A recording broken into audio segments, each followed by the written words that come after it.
Hi friends, welcome to our channel. Telangana EAMCET 2025 సంవత్సరం మనకు counselling dates అయితే మనకి ఎప్పుడు రాబోతున్నాయి అనేది చెప్తాను ఈ వీడియోలోని. సో వీడియో ఎండ్ వరకు చూడండి, ట్రై చేయండి. కొత్తగా వచ్చేసి ఉంటే మన ఛానల్ సబ్స్క్రైబ్ చేసుకోండి. సో ప్రతి ఒక్కరు కూడా ప్లీజ్ వీడియోని లైక్ చేయండి. ఇక్కడ మెయిన్గా మనం చూసుకుంటే కనుక చూడండి, ఇంజనీరింగ్ కౌన్సిలింగ్ ఇంకా జాప్యమే అనేది ఇచ్చారు.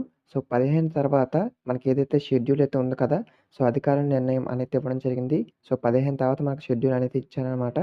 సో ఏఐసీటీ నుంచి ఇప్పటికి రాని అనుమతులు, సో ఏఐసీటీ ఏదైతే ఉంటుందో, సో ఇక కొన్ని కాలేజ్‌కి అయితే పర్మిషన్ రావాలి. అవైతే ఇంకా రాలేదు. కిందన ఇక్కడ మనం చూస్తే షెడ్యూల్ ఇంకా విడుదల కాని కారణంగా ఇంజినీరింగ్ సీట్ల భర్తీ ప్రక్రియ మరింత ఆలస్యం కానుంది. సో మే 11వ తేదీనైతే మనకు ఈ యొక్క సెట్ ఫలితాలైతే విడుదల చేశారు. మనకి ఇప్పటికైతే ఈ యొక్క ఫలితాలు విడుదలైనా సో షెడ్యూల్ అయితే ఇంకా ప్రకటించలేదు. గత ఏడాది కన్నా ఈ సంవత్సరం ముందే కౌన్సెలింగ్ చేపడతామని, క్లాసులు కూడా త్వరగా ప్రారంభిస్తామని ఉన్నత విద్యామండలి 6 నెలల క్రితమే చెప్పింది. కానీ మనకి సెట్ ఫలితాలు విడుదలైనప్పటికీ ఇంకా కౌన్సెలింగ్ డేట్స్ అయితే మనకు రిలీజ్ అయితే చేయలేదు. సో ఇక్కడ వీటి కారణంగా అయితే మనకు కౌన్సెలింగ్ యొక్క డేట్స్‌ని అయితే మనకైతే పోస్ట్‌పోన్ చేశారన్నమాట, డిలే అనేది.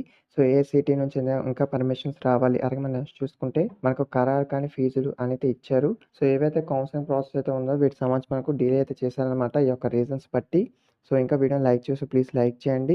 ఇన్‌కేస్ మనకైతే ఈ యొక్క కౌన్సెలింగ్ డేట్స్ అనేవి 15 తర్వాతే మనకైతే సో రిలీజ్ చేయడానికి అధికారులైతే చూస్తున్నారు. సో ఇదైతే మనకి ఇప్పటివరకు వచ్చిన లేటెస్ట్ అప్డేట్ ఆర్టికల్‌లోని. ఇన్‌కేస్ మీకు ఏమైనా డౌట్స్ ఉంటే కామెంట్ చేయండి. వీడియో మీ ఫ్రెండ్స్ కూడా షేర్ చేయండి. వాళ్ళకి యూజ్ అవుతుంది. Thank you.